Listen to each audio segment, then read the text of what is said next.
Welcome. I'm your host, Julie Poole, a law of attraction coach, hypnotherapist, and spiritual teacher. This show is for anyone interested in living their best life on all levels, mind, body, and soul. My aim is to uplift, inform, and inspire you. So let's chat and move you from hoping to having.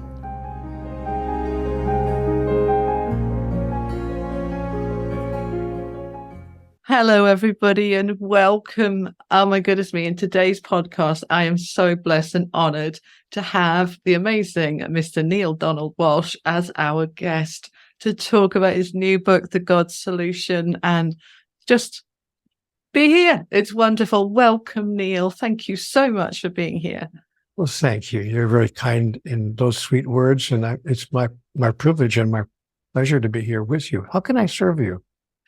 I would love to ask you about your latest book, The God Solution, which I've just finished reading. Thank you. It was a lovely, beautiful book. Tell us a little bit about The God Solution. And you've got another book in the offing as well. You've got a new theology that you're working on at the moment as well, aren't you? But we want to talk about this one today. Yes. Well, what caused me to write that book, Julie, because, I've written already 39 books, so it's not like I felt the need, to add to the material. But what I did feel, maybe there's something that could be said to the world at large, to anyone who wants to pick up the book and read it, that could help us to solve the major problems in the world today. And what I think is the biggest problem in the world today? I've asked a lot of people, what do they think is the biggest problem in the world today? And they tell me, well, the environment or the ecology, or the economy or, the political situation, the war in this country or that country. I tell them, actually, it's none of that. Then they look at me like, well, then what is the biggest problem in the world today? And I tell them, in my observation, the biggest problem in the world today is alienation. We are alienated from each other. Surely years ago, when I was a young man, we wanted to work together to solve our problems. So it's not like we didn't have any problems, but the biggest problem was not each other.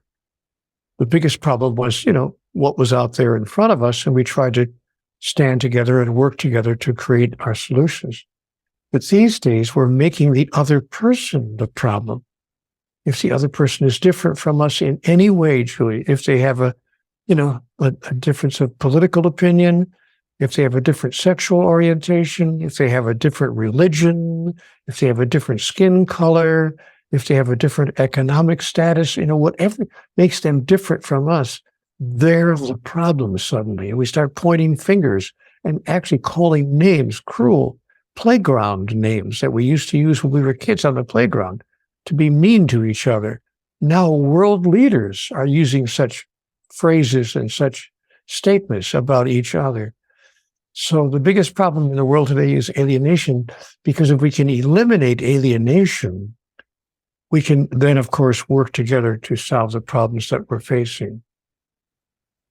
Yeah, to come away from the separation and be in the oneness, which we all are. We are all souls. We are all God divinity personified, and we are all in this together, and we want to be able to support each other and work through, the issues together.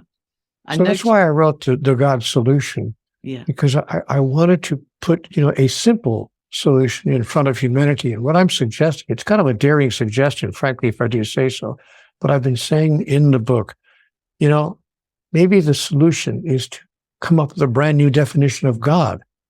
Now, people might say, what does that have to do with what we were just talking about? And I say to them, well, you know what? Here's the deal. Most of the world's religions, and of course, there are over 4,200 religions in the world right now. I didn't make that number up. You can Google that number. How many religions are there on earth right now? 4,223 or something like that in the world. And most of the religions teach us that our best undertaking in life would be to do our best to imitate God, to be God-like, if you please, to try to follow God's rules, obey God's laws, do what God wants us to do, and act like, God would have us act.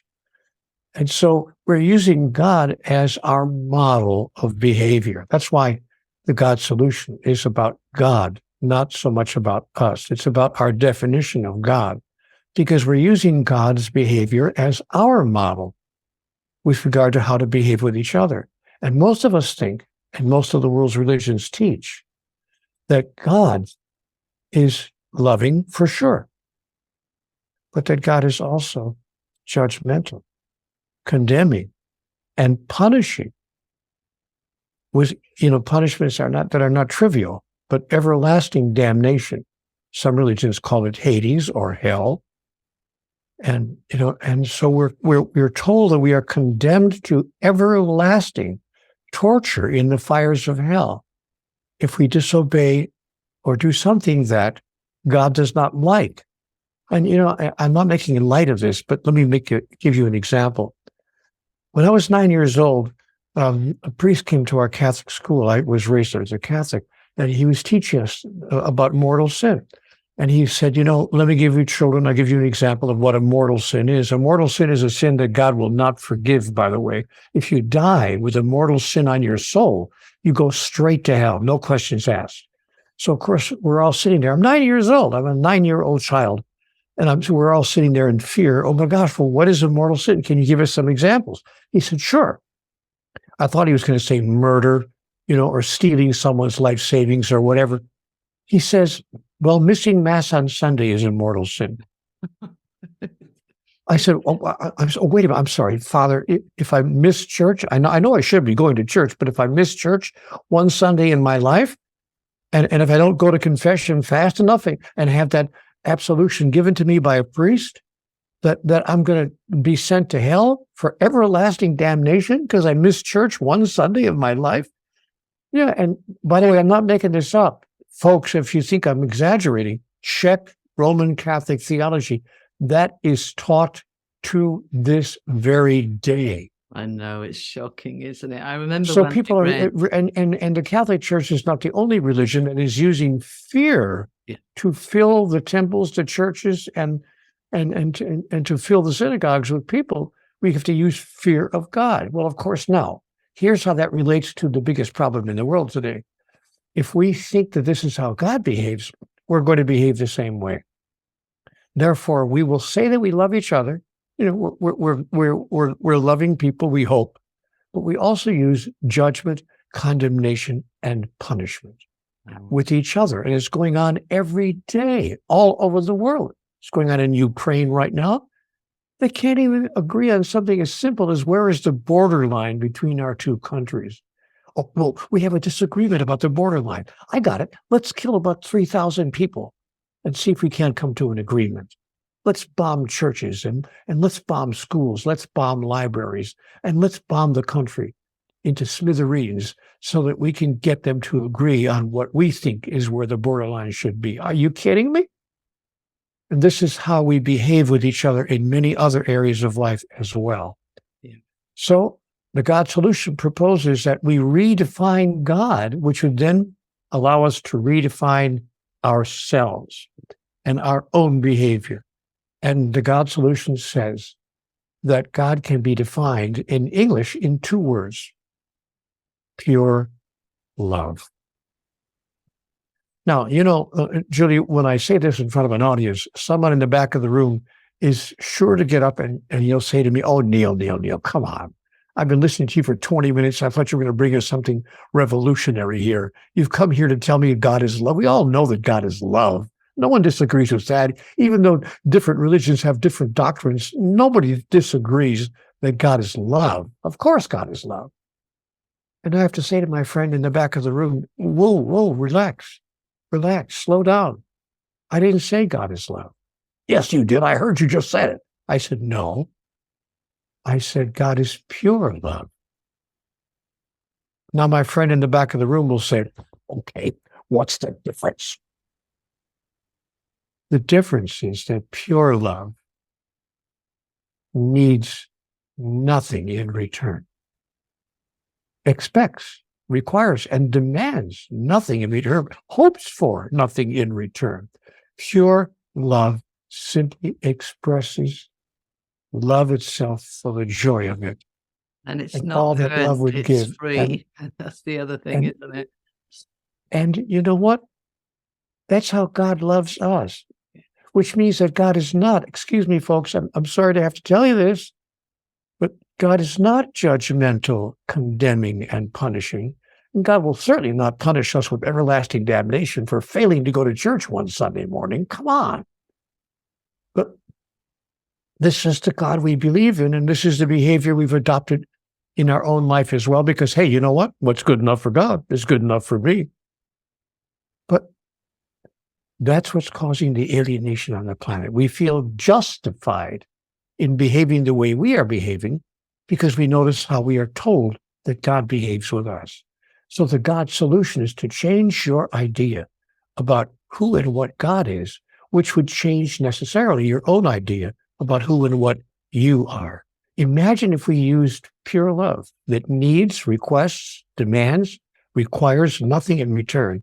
Imagine if we used that particular idea in everything that we do, politically, economically, socially, and spiritually between the peoples of this earth. Alienation would disappear overnight. And with it would go the alienating behaviors that produce wars and that stop us from solving the major problems that we have in the world today. I love the way it's come into a sort of circle. I mean, I first read Conversations with God back in probably 2001, 2002. I'd had a beautiful relationship with God since I was a child. And I would go to church and they would do all the condemning stuff. And I sit there and go, no, that's not my God. You're not. And it kind of, I had my own relationship with God. And when I read your book, I remember at the end of that, I was in tears because it was so beautiful. The relationship between you and God, the freedom, the empowerment, just everything about it. And I was teaching at that time spiritual development classes, and I just recommended reading this. Read this and read this and read these books by Neale Donald Walsch. It was my Bible. I must have read them over and over and over, and then most of your other books as well. That book for me was all about really understanding who God is, the God within, and your relationship with that God. Now to take it further, here we are sort of 25 years on to say, right, so if we redefine God and we take, we really understand, which to me was very strong Conversations with God anyway. It's like God is love. He is not condemning. He, she, they are not condemning.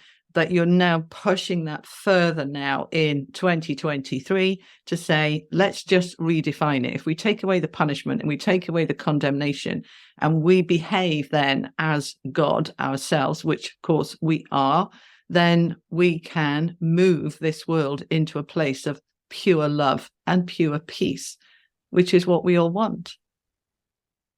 Well, you've just described exactly what I'm saying in the book, and of course, I agree with every single word you just spoke.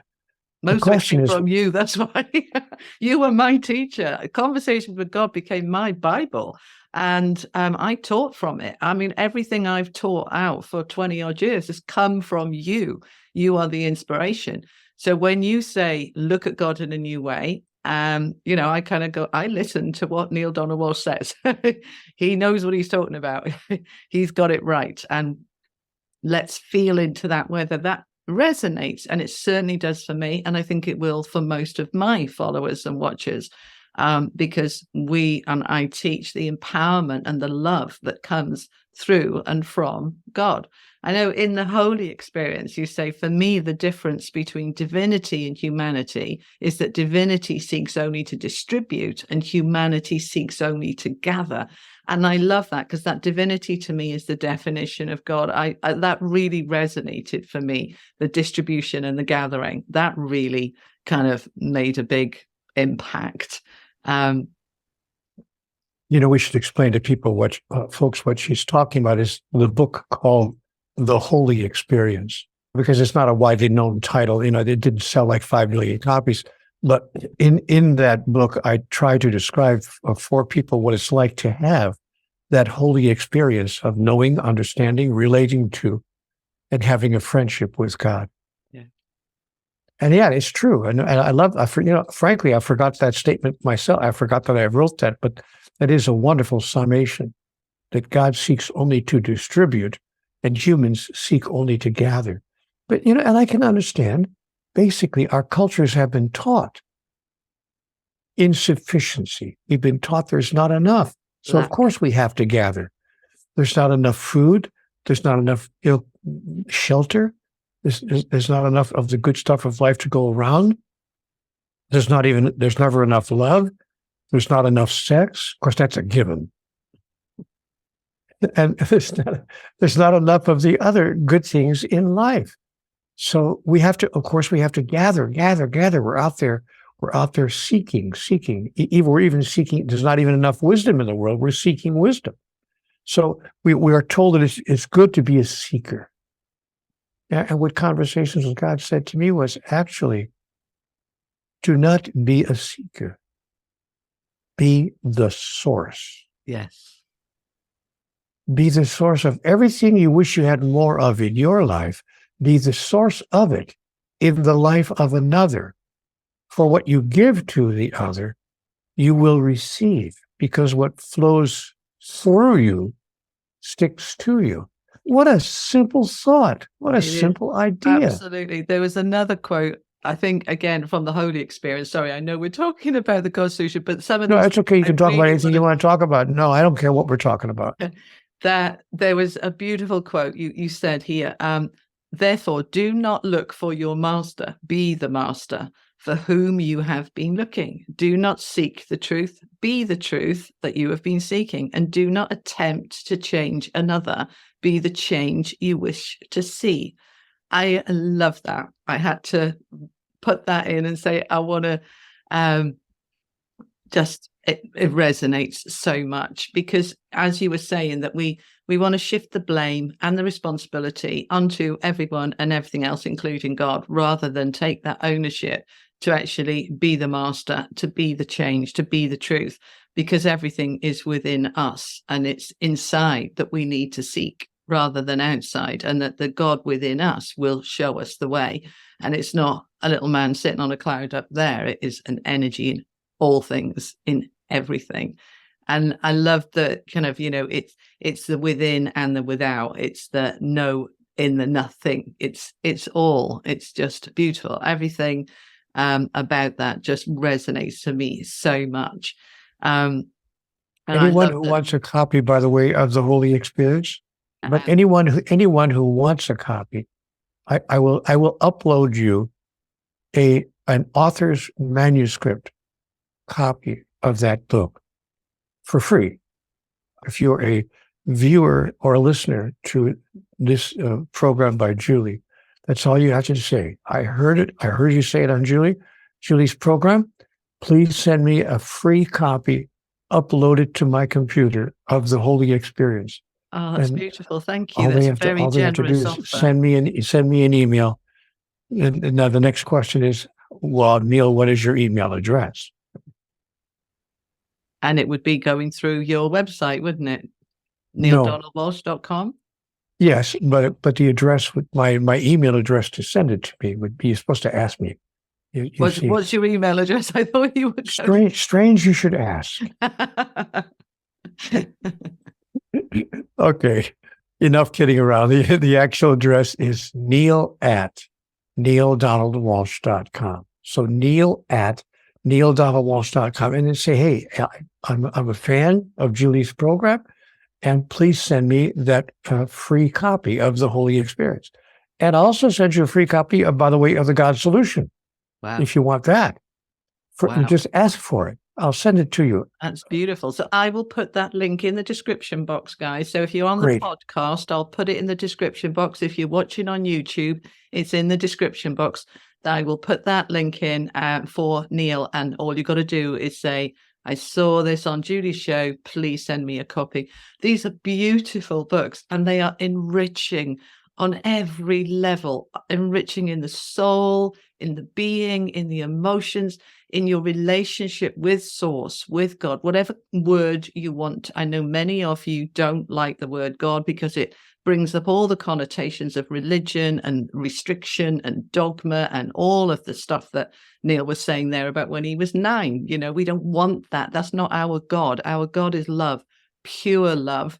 And you will get so much out of these books, I promise you. So just ask them. And it's a gift. He's donated them to you free, which is just wonderful. But I do ask for something. I would like to get a favor in return, if I could. Absolutely. I'm going to ask people that I send it to, if you agree with what you've read. Of course, if you don't agree with it, then just tear it up, throw it away, delete it from your computer. But if you agree with anything you've read, please pass it on to everyone you know. Just do me a favor and, join what I call the address book movement and send a copy to everybody in your address book. I dare you. Because people say, well, what can I do? What can one person do? But when I suggest, well, send a copy of this book to everybody in your address book, then people say, oh, I can't do that. Oh my God. What if they disagree? What? So we start worrying about ourselves again. Instead of simply just sending it to everybody in your address book, say, hey, you may agree or you may disagree, but I thought at least you would find this interesting. Give it a read. It's as simple as that. So I will send it to anybody who asks for it, and I'm asking them in return if they would send it to everybody else that they know. Pay it forward. Let's spread the word. Let's send out that message of the pure love. Now, so let me ask you, what do you think are the biggest problems in the world today? Alienation. Yeah, that's exactly what I was hoping to communicate a while ago. And what's sad is that most people in positions of power, heads of corporations, chiefs of state, even the leaders of our major religions, if you ask them that question, they probably wouldn't answer it with one word: alienation. They would say, well, it's the ecology or it's the economy or whatever. They would go into political, social, economic problems. And I would say, no. The biggest problem today is not political. The biggest problem today is not economic. The biggest problem today is not ecological or social. The biggest problem in the world today is spiritual. We have alienated ourselves from each other and, yes, even from God. So the biggest problem in the world is alienation, and that's why the God Solution suggests a way to solve that problem. Change your mind. By the way, not just change your mind about who and what God is, not just redefine God, but maybe even redefine yourself. Julie, what I've learned over the past 30 years talking to people, since the first book came out, Conversations with God, released around 29 years ago, I've talked to a lot of people. And I've discovered that they simply don't understand. They've never even asked themselves the biggest question of life. Who am I? Right. Yeah. I mean, really, who am I? Is this who I am? Is this body? Is this who Neale really is? Or is this who I am? Am I my mind? Or is it possible, just possible, that I'm neither my body nor my mind, that these are just simply tools that I have to do what I came to the land of the physical to do? Is it possible that I'm a spiritual entity having a physical experience? Now, if my true identity is that I'm a spiritual identity, I would have to ask myself, any intelligent person would ask, then what am I doing here? If I'm a spiritual entity, why would I come to this crazy place to live my life? And the answer is found in the Conversations with God books and all of the books that I've written. By the way, there are 41. I thought there were 39. I've written two more since I've written two more since that biographical statement was written. Right. Okay. but because I just can't shut up. I got, honestly, to be honest, I just want to make sure that everything that could be said on these subjects is said. Well, I think there was a little bit of a clue there in the title of Conversations with God that you're a bit chatty. Yeah, just a little bit. For those of you watching, if you haven't read Conversations with God, it is incredibly funny as well as enlightening and empowering. God has got a hell of a sense of humor, and the way that Neale writes it, and the same with all of his writings. It's not heavy, it's not hard, it's easy. It's a beautiful, beautiful read. You'll get your check in the morning. I'm going to read the bit that your team sent me. So, the God Solution, published in December 2020, proposes an altered and totally non-traditional spiritual approach to ending the seemingly interminable struggles of our species. So it opens with the two questions: if God exists, why is the world always in such a mess? And two, does God play any role in creating, much less fixing, things on earth? And it goes on to then give that hypothesis about it, which you've explained there. And we need to agree that God is not what the churches and religions say it is. It is an energy of pure love. It is connection. It is oneness. And when we can treat each other from a place of God within us, then we solve those problems. So the God Solution is the 39th title. So there's another two that I didn't know about. And it's available in Kindle, audiobook, hardcover, and at Amazon. And directly from me. Just ask me for it and I'll send it to you at no cost. Yeah, as you have offered to our beautiful watchers and listening. So I want to ask you more about the true love, because, the subtitle is The Power of Pure Love. So what is missing in our understanding of true love? A willingness to need nothing in return. That's what's missing. Julie, we haven't even learned how to love the person on the pillow next to us in that way, much less the person across the street, much less the person around the world. And so, in fact, we can't even love God that way. We even expect to get something back from God. If I'm going to love God, if I'm going to obey His commandments and do what He wants, and then I expect to have God treat me well and have good things happen to me. So we think that love is a trade deal, Julie. That's what's missing in our understanding of pure love. We think love is a trade deal. Hey, I got some stuff. I promise you, I can even show you my stuff if you want me to. Yeah. And you have some things that I want, compassion, caring, understanding, partnership, friendship, all those things so how about if I give you all the things I have to offer in life, and you give me all the things you have to offer in life, and we can have a trade deal. Like nations have trade deals with each other. And on Valentine's Day, I can send you the perfect Valentine's Day card. My darling, my beloved, my sweetheart, I trade you very much. And I will never stop trading you. I will trade you until the end of time. But if you stop trading me, the deal is off. Yeah, deal's off. Yeah. And that's what we don't understand about pure love.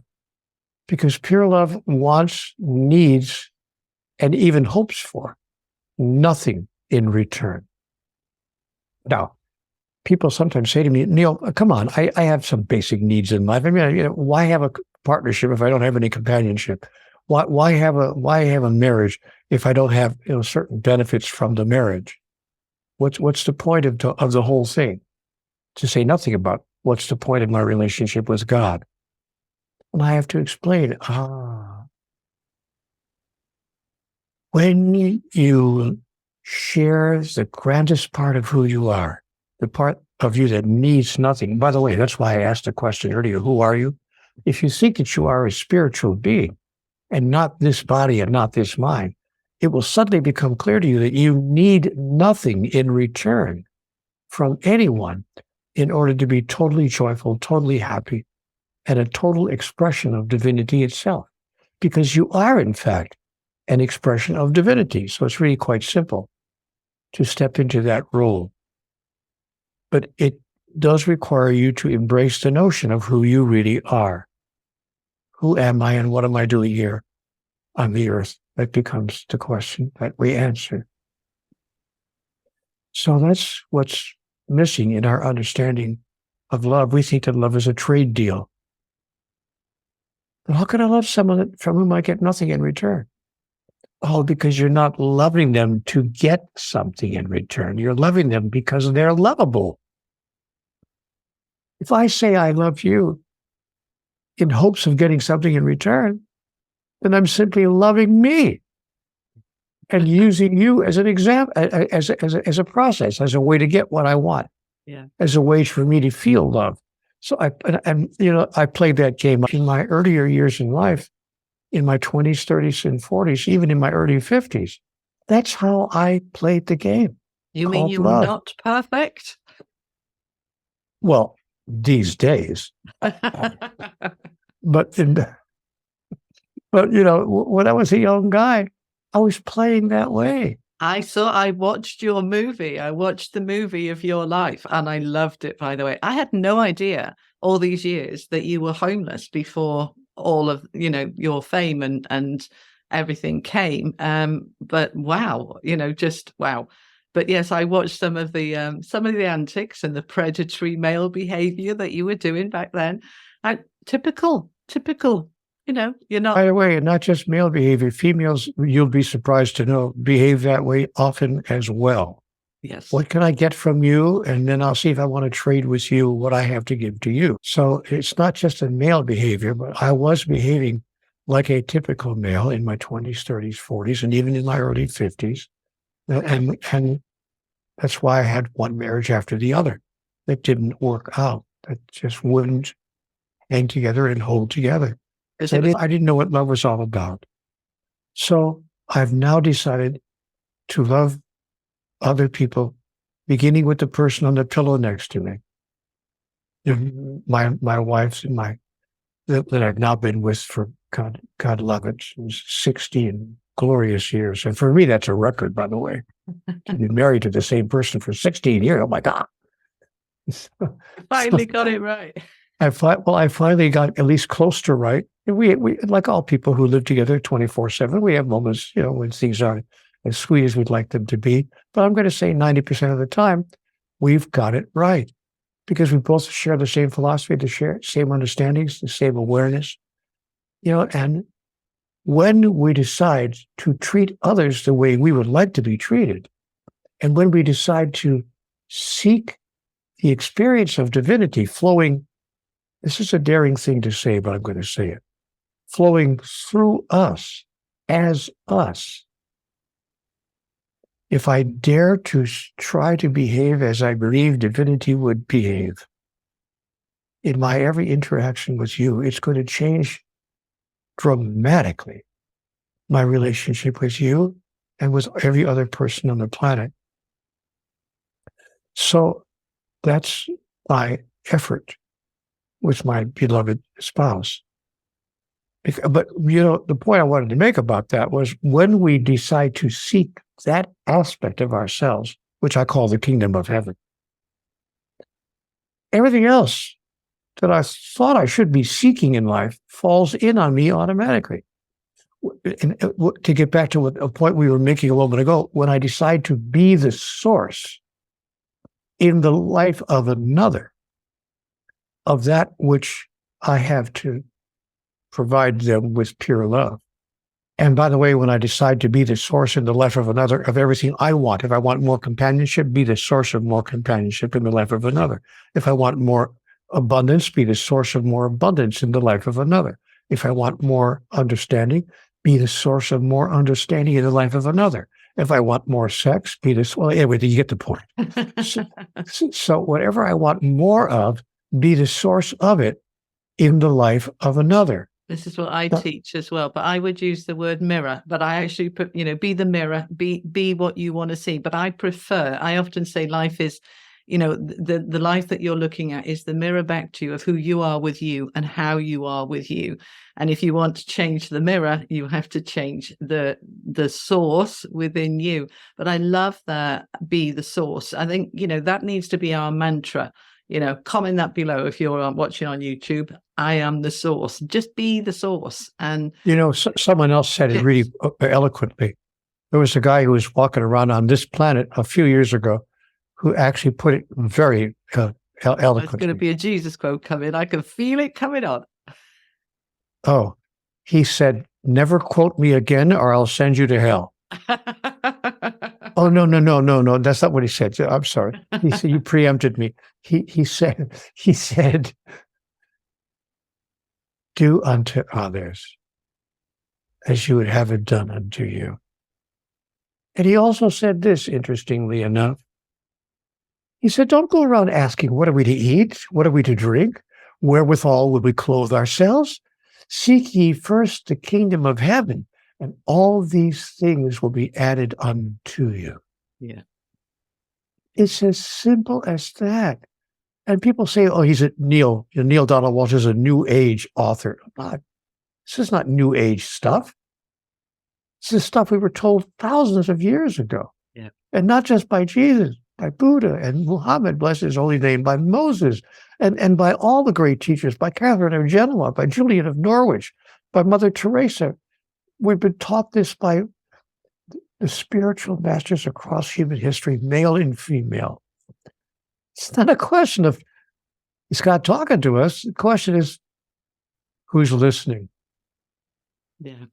I remember when you're talking about pure love, it makes me think back. I think it was Conversation with God, Book 2, where you put in recommended wedding vows. And I actually used them on my next wedding.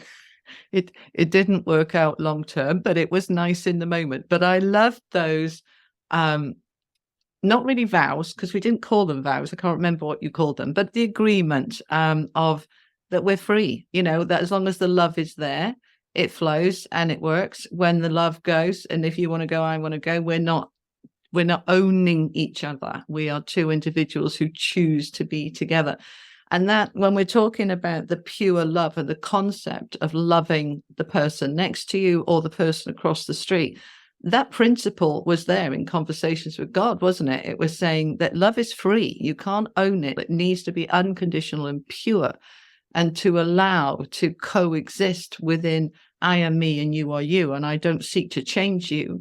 If there's something in you I don't like, I look at what it is in me that is triggering me, or is that perhaps I need to take ownership of within myself. Or even, why do I need to like it? If there's something in you that I don't like, interesting question. Why do I need to like it?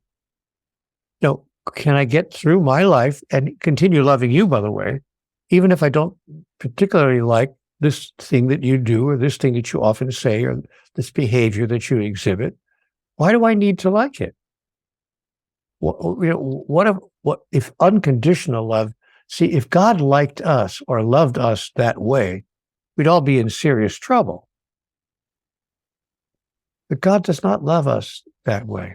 There's nothing that we can do that would stop God from loving us. Read that, Nothing. I was told something, and I know this is another controversial thing for me to say, but I've got to say it. I was told Hitler went to heaven. And I stopped in that conversation. I said, come on, don't tell me that. That's a terrible thing to say. What do you mean? Hitler went to heaven? How was that possible? And I was told, Neale, there's no other place to go. I got that you think there's a place called hell, but hell does not exist. Hitler went to heaven because there's no other place to go. And the prodigal son is welcomed home. to try again to understand and to express what the soul really is. No one, by the way, acts in a way that they don't feel internally is correct. If their mind is warped, or if they have a serious psychological problem, or they have a philosophical difference of opinion, whatever, but nobody acts in a way. Nobody does anything inappropriate given their model of the world. That's straight out of Conversations with God. Nobody does anything inappropriate given their model of the world. This explains Hitler. This explains many other individuals throughout human history, and even some individuals who happen to be living on the planet today. Yeah. So, but I got to share this. See, God has made it very clear to me, and I say this to people. Sometimes I'm invited to actually speak in a church. Believe it or not, there are some churches that actually have the courage to invite me to give a small talk. And I go to that church, and the first thing I say to the congregation is, God will never forgive you. Please be real clear that God will never forgive you for anything. This is nothing to forgive. And the place goes crazy. I mean, eyes cross in the first row. Some people actually get up and walk out. I've had people walk out of my lecture. But before they get to the back door, I say, wait, can you give me like 10 seconds at least to explain myself? All right. Explain yourself. It's the same guy. He goes to all of my lectures. I say, because nothing that little old you could do, think, say, or behave in a way could possibly hurt, injure, damage, or upset, frustrate, or anger God in any way. For the simple reason that God is God and therefore needs nothing from you. Not your worship, not your understanding, least of all your obedience. Well, then what's the point of having a God? That's the question I asked, by the way, in the book. Well, then what's the point of having a God? And why is the world such a mess if there really is a God? And the answer is, no, God does not need anything from you, least of all your worship or your obedience. But what God desires is for you to experience who you really are, which is why God has given you and placed within every sentient being in the cosmos the power to create individually and collectively your own reality. You have the power to create, which is the power that God has. And so God placed the power that she has within him, within each of you as well. So that we actually have the opportunity and the ability to create our own reality. And so that's why God doesn't fix things. If God's job was just to fix all the problems on earth, then we become nothing more than minions, subjects in the kingdom. Do as I say, and everything will be okay. But God did not intend for us to be minions. God intended for us to be creators, glorious, extraordinary entities. Masters of our own reality. Expressing divinity itself. I can hear kind of, the comments are going to come in, saying, he sounds just like Julie. And I want to kind of say, where do you think I got it from? I got it from this man. And this is what I've been teaching for all these years. But this is the experts. I need to explain one thing real fast. I don't consider myself to be the expert of anything and the master of nothing. I do not have any wisdom or clarity deep within me. None whatsoever. I'm the same as every other person with the same faults, the same foibles. I promise you, if you don't believe me, ask my wife. She'll be glad to tell you. And anyone who knows me well will tell you the same thing. But have I developed the ability to repeat what I was given to share? Have I developed at least that ability? Did I take good dictation? I was once a newspaper reporter. I don't know whether people know that, but I was once in the newspaper business, and I was a reporter. It was my job to interview people, to ask questions, and to make darn sure I got the answers correct. So I wrote them down quickly. I had my own little shorthand. I did the same thing with God. I said, okay, God, help me out here. I don't understand what's going on. And I asked God a whole series of questions, and she gave me the most extraordinary answers I ever heard in my life. So just so people know, I'm not standing here imagining myself to be the source of wisdom and clarity. Thank goodness Julie listened to me. But I would say, let me I'm so clarify happy. then. What I meant was that the information that you brought through, which I resonate, that does genuinely come from God. I've been channeling beings of light for a long time, and I've once had a connection and an experience directly with God, which was mind-blowing. And I've had many conversations with Jesus.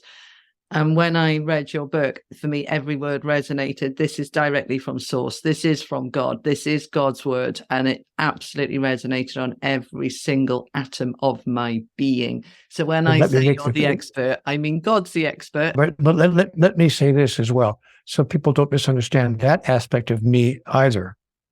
I don't think that I am the one who hears from God. I had conversations with God. Wouldn't it be nice if you could too? Folks, if you pick up the book and read it, in the first chapter, in the first passages of chapter 1, we are all told that God talks to everyone all the time. The question is not to whom is God talking. The question is, as I said a moment ago, who is listening?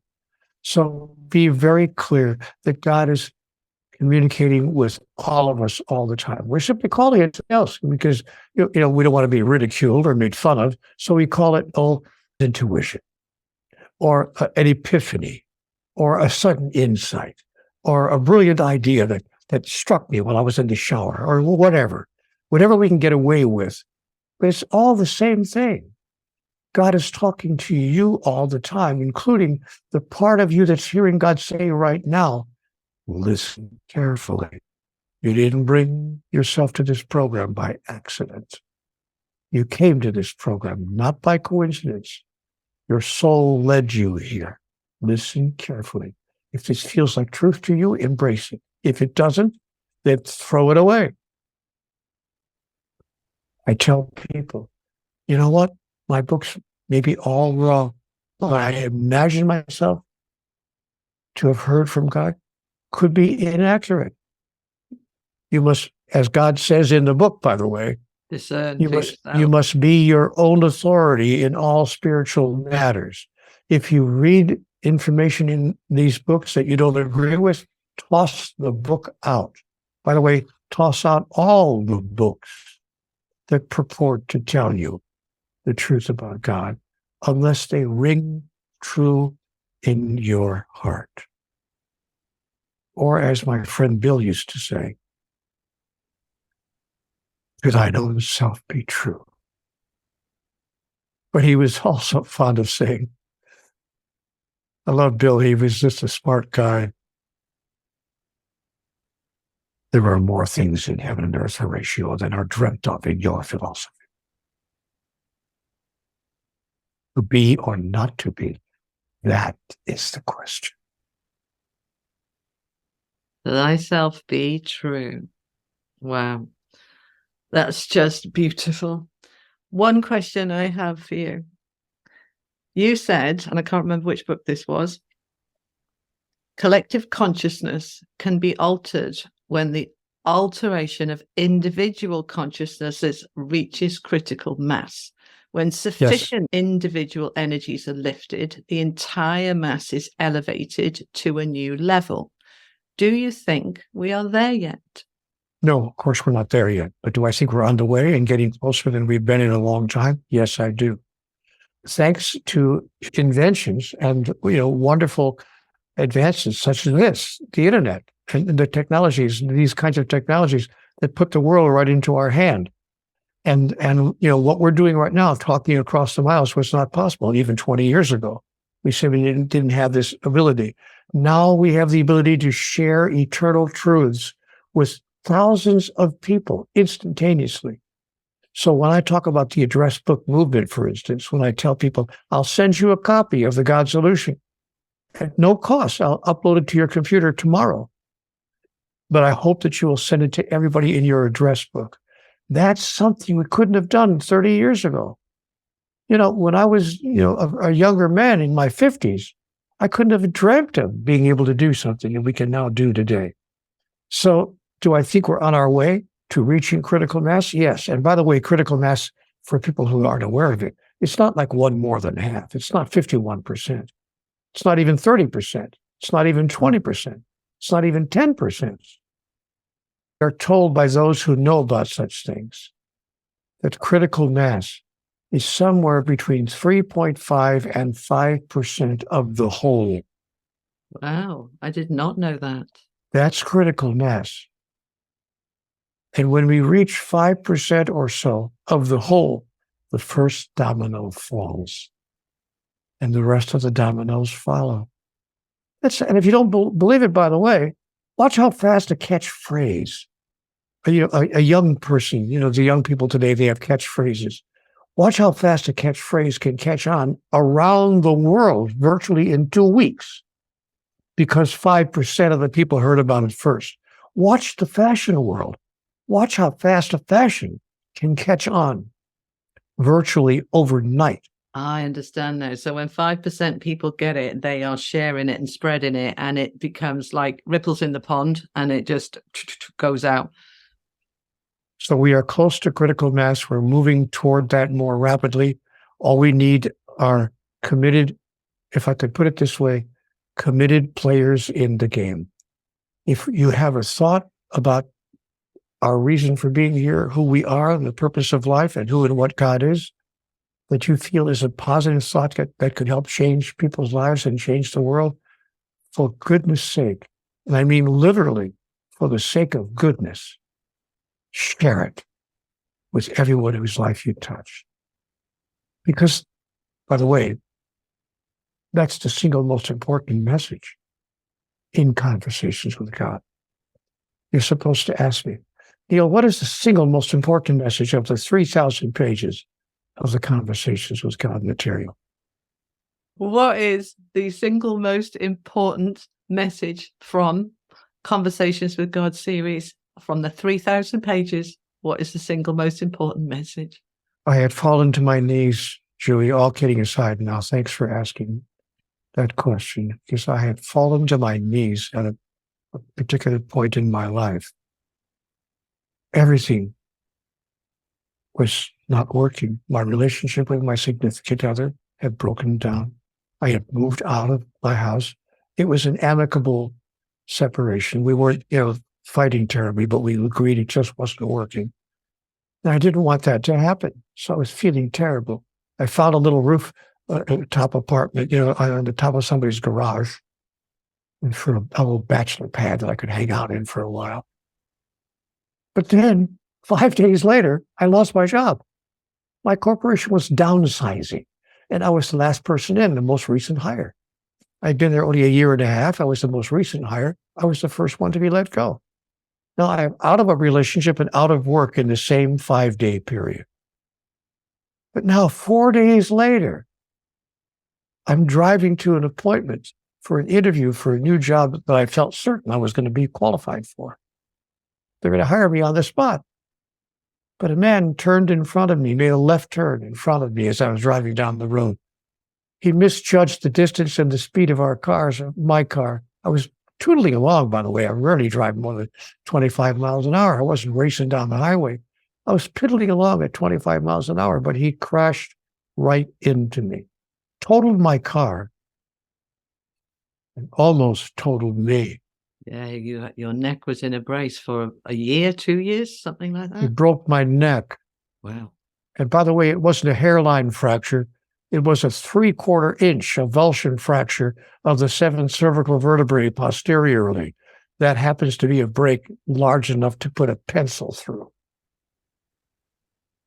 And when I woke up after they did the repair work, the doctor looked at me and he said, "You do realize that when a person has that kind of a break in their neck, 95% of the time, they die.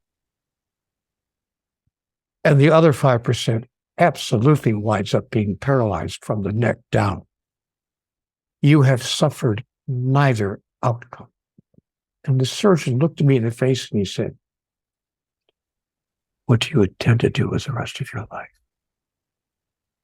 Because you've been given an incredible gift." And if that doesn't make you stop and think, this guy wasn't a minister or a rabbi or, an imam. He was a surgeon in a hospital, but he was very clear that he was facing, a miracle in his own practice. But I wound up getting thrown out of my little rooftop apartment because I couldn't pay the rent. So the guy had to kick me out. He didn't want to, but he said, "Hey, I got to ask you to leave." Now I'm living on the sidewalk, walking the streets for a year of my life, not for a couple of bad weeks or a couple of rough months, but for a solid year, because I'm wearing this Philadelphia collar. As you said, it's a plastic collar that you wear when your neck is broken and there's nothing holding your head up. The doctor said, "Neale, imagine a basketball being held on the head of a pin. That's what's going on with you. Do not take this collar off for any reason. You will shower in it. You will sleep in it. You will not take it off for any reason at all." I had to wear it for over a year and a half. And finally, and no one was hiring me. I was applying for jobs right and left. And finally, some prospective employer said to me, "Neale, I got to be honest with you. Has no one told you yet? No one is going to hire you with that thing around your neck.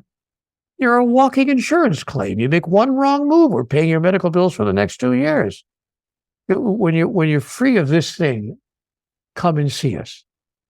So I'm out of work. I'm living on the sidewalk, sleeping on the concrete, going up to people and asking for a couple of dimes or a quarter or a $50. Because if I can, one guy said to me, "What's a $50 going to do?" I said, "You know what? If I got a $50 for everybody I asked today, I could buy a hamburger and some French fries from McDonald's tonight. Please, sir, whatever pocket change you've got." A hell of a lesson in humility, isn't it? You want to know what a lesson in humility is? Imagine what it is to go on an entire day and have nowhere to go to the bathroom.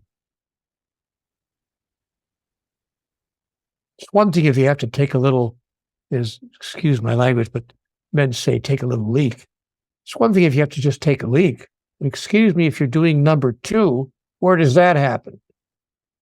You have nowhere to go. You got to sneak into a restaurant and hope that they won't stop you. And of course, they see you, they can smell you. You haven't had a shower in 6 months. Your hair is down to the middle of your back. You're wearing the same shirt you wore for the past 2 weeks because you only own 2 shirts. And the manager walks up to you and says, no, out of here. No. I said, please, sir, please. I just need to use the bathroom. I swear to God, I'll be in and out. All right. You got to beg someone to use the toilet? Talk about learning humility.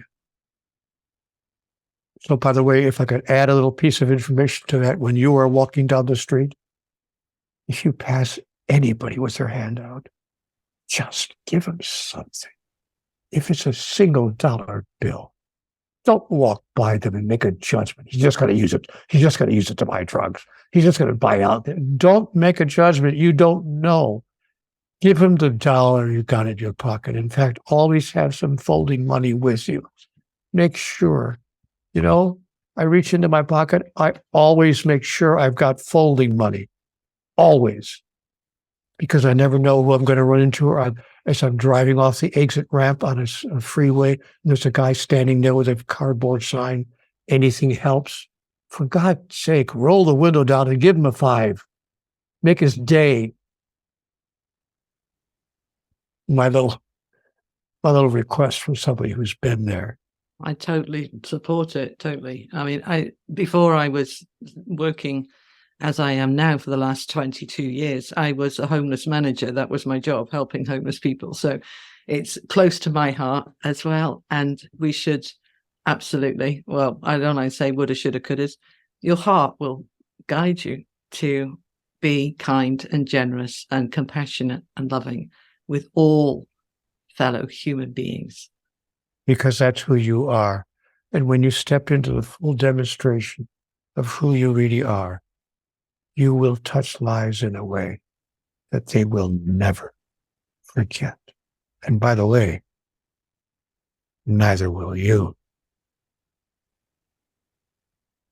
I could, of course, be wrong about all of this. I could be wrong about everything I've been sharing with you here today. But I don't think so. I don't think so either. Well, Neale, You have given me an hour of your time, which we can share with whoever is watching and listening with this. And I truly appreciate it and value it. And I want to say thank you so very much, not just for this hour that you've given us, but for the 41 books that you have shared your love, your knowledge, your insight, your inspiration, your conversations with God in every aspect, including the God solution and the power of pure love. Final words for us, Neale? I asked God, what is the most important message? And she said, sweetheart, it's really very simple. You think your life is about you. And your life has nothing to do with you. I didn't put you down there because I thought you weren't needed. I put you in a place where I thought you were needed. So here's the most important message, Neale. Your life is not about you. It's about everyone whose life you touch and the way in which you touch it. Beautiful words to live a good life by. I want to thank you, Neale, for everything you've shared with humanity. And we are all sending you so much love and appreciation and thanks. Thank you, my friend. It was lovely to be here with you. And folks, I'll be with Julie every day for the next year. So you'll have to suffer through this. Because she's going to have me as a repeat guest. I would be delighted. I would be honored. Talk myself into that. Yeah, not every day. I don't think you've got the time for that. But we will, with your permission, have you back on again. Thank you. That would be lovely. And thank you for this opportunity. We're having some fun together. So I hope you get my sense of humor, but I do appreciate truly the opportunity to share with you and with your audience. Thank you. Thank you. Thank you guys for being here. Have a blessed, amazing week. And I will be back next week. You take care. Lots of love. Bye-bye. Thank you for joining me today. If you enjoyed this podcast and found it useful, please subscribe to this podcast on Apple, Spotify, Google Play, and more, where you can leave up to a 5-star review. If you want to support my work or want to know more, please go to my website, juliepoolonline.com, where you will find details of my new book, From Hoping to Having, available on Amazon worldwide, and more about my work, products, and services. The link is in the show notes. Thank you for listening. See you in the next episode.